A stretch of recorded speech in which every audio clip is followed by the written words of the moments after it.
Ladies and gentlemen, hello and welcome. My name, of course, is Bulge Potato. Today we are going to be reviewing a game called Battle of the Bulge. If this video is too long, you don't want to watch it, you don't want to stick around till the end, well, let me give you my first impressions of the game. I would rate this game probably around a 4 out of 10, maybe a 3 out of 10. So that sort of gives you a little feeling of if I think it's decent or not. There's some pretty major flaws, but it's also got some fairly nice aspects, and I intend to inform you in the upcoming video of those flaws and the good things about it indeed. So hopefully you'll stay tuned, and yeah, this is just a quick little TLDR, too long didn't read, and yeah, hopefully you'll enjoy the video.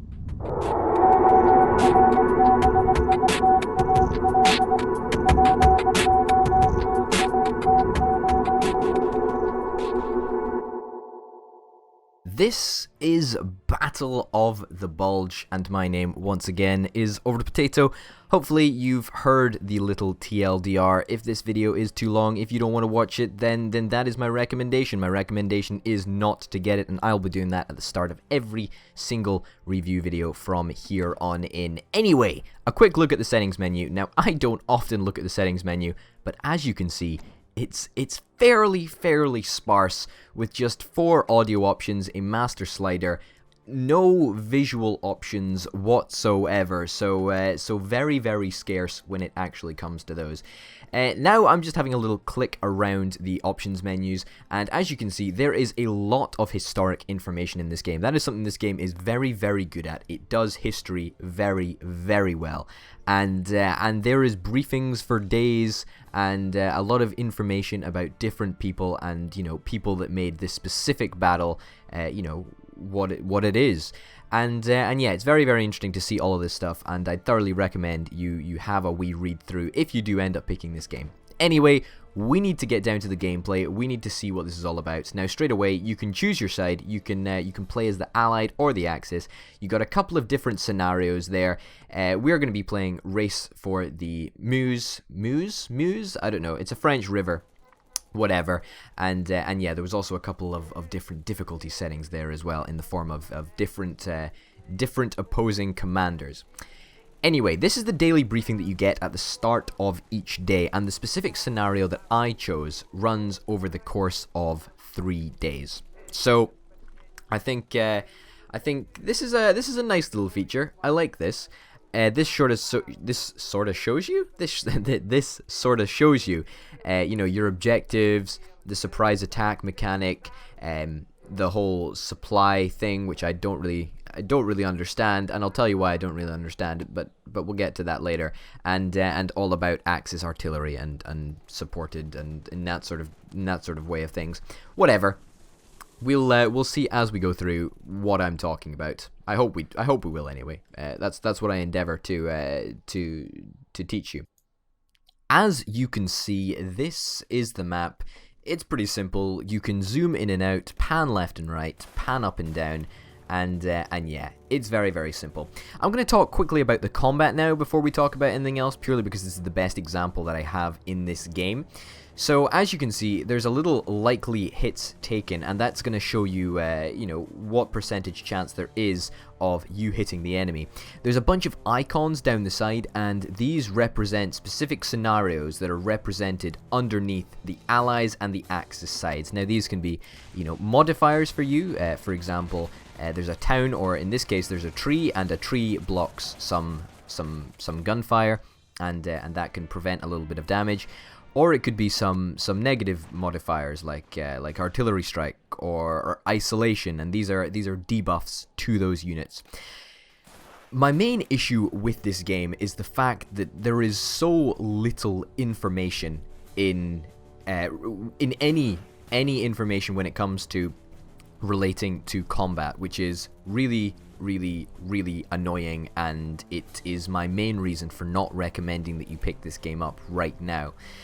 I also have a couple of other problems with the movement, but whatever, we'll get to that. So obviously, as you can see, There's no information here. Look at this combat that's happening. There is no information. The little pips underneath the characters represent how many bullets they can fire or how many barrages of tank shells that they can fire. But out with that, there's not really any information. There's these little symbols, and how do I know how much these symbols represent? How much fire does a tree block? Well, I don't know. It looks to me like a tree blocks one shot, but it doesn't consistently block one shot, so there must be a percentage out there, and I don't know any of these percentages, and the game is very, very bad at giving you anything apart from the very, very most basic information, which is my major issue with this game. There is a lot of other games that do information a lot better than this game, and yeah, so it's a little bit of a pesky nuisance for me, but you might get around that. However, I think that this is the main stumbling block of this game. However, that's just my opinion. Anyway, the movement system in this game revolves around you clicking on one tile. So as you can see, I've clicked on one tile, and now I get to move all of the units within that tile. Infantry units get to move 1 square, tanks get to move 1 square or 2 squares if they're connected by a road, and they'll almost always be connected by a road. So tanks will pretty much always get to move 2 squares. That's how it is. I really don't like this system. I think this turn-by-turn system is rather daft. As you're probably aware, time passes between your turns, so you need to commit your movement of literally 1 square of units. This gives a very jarring effect, in my humble opinion. As you can see, I cannot click on this tank. I can't do anything. I can only move troops from 1 square. That is simply how it is. And yeah, I think that by breaking it up into these short little turns that as you can see, I keep on clicking commit, and that goes to the next turn. Breaking it up into these little turns, it gives you a very jarring effect. It makes the game feel very, very slow paced and very, very monotonous, which is not something that I'm a huge fan of. I feel that it's really not great. It's really not great at all. So as you can see, once again, I'm having a look at the woods, the town, the forest, but I have no idea about how much damage these things absorb, what sort of debuffs. It's just ridiculous. It's really ridiculous, the amount of information that they give you. But hey ho, that's fine. Anyway, as you could see just there, the amount of time that passes between turns is not consistent. Now, I know this game is going for historical accuracy and all that, but it just seems a little bit daft to not have consistent turns. I don't know why you would elect to go for not a consistent amount of turns, because it's not like you're sticking to the exact situation that arose in this battle. Obviously, I'm controlling it differently from what an opponent would be controlling, or what a real general would be controlling. So that's just one of the things. That's just one of the daft little things that I've spotted. There's a lot of little niggles that I have with this game, which is really, really disappointing, because the art style that is employed is something that I really, really like. It looks very, very familiar, very, very friendly, and very, very engaging to people of all ages. You know, there's no bad words, there's no swearing, there's no nothing in this game, and it is friendly, and the bright colors definitely make it seem friendly to everybody. And that's something that I can totally appreciate, because it's clearly not aimed at younger people. I mean, there's a lot of historic information here that, you know, I would find interesting, or somebody else would find interesting.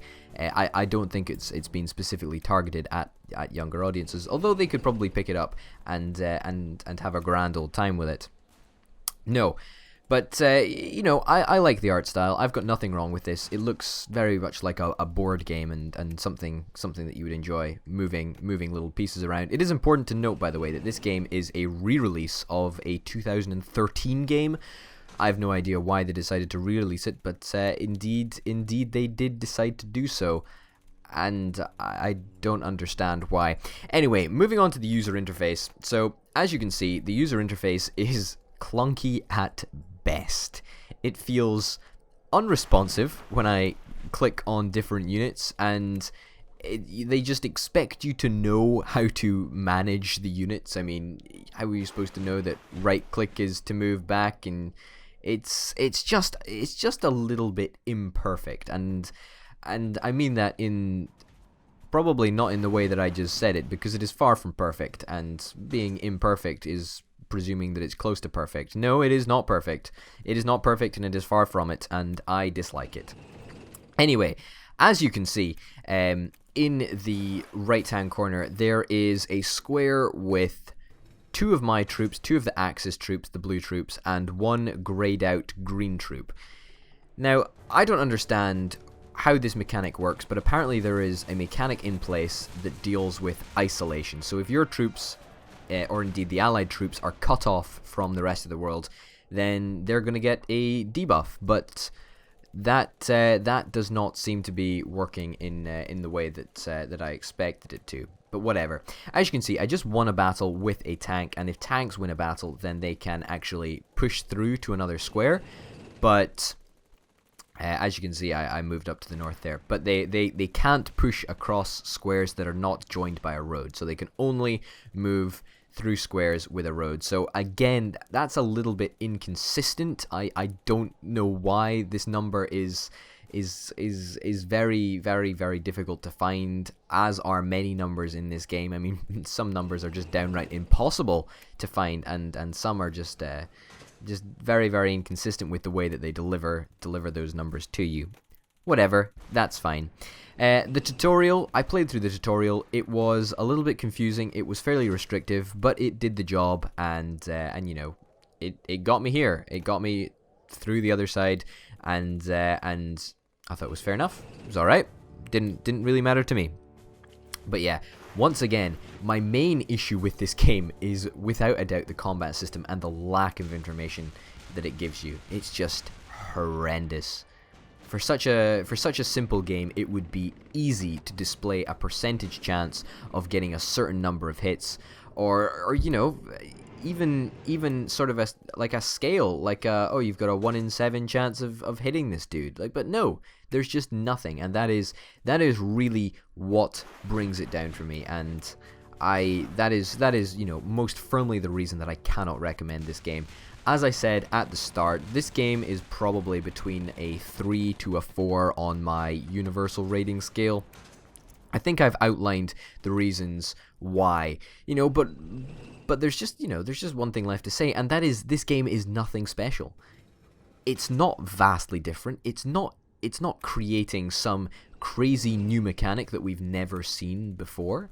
No, it's not. It's just a simple game that struggles because it has not enough information. There is not enough enjoyment to be eked out of such a simple game. And that is a real pity, because I do enjoy a bit of historical World War II simulation, and this game just falls flat as far as I'm concerned. So that game, of course, has been Over the Potato. Hopefully you've enjoyed the format. If you've liked the sort of TLDR at the very, very start of the video, then please let me know, because I would consider doing it again. And yeah, hopefully you'll tune in next time for some more potato reviews. Until then, my name's Over the Potato. I'll see you next.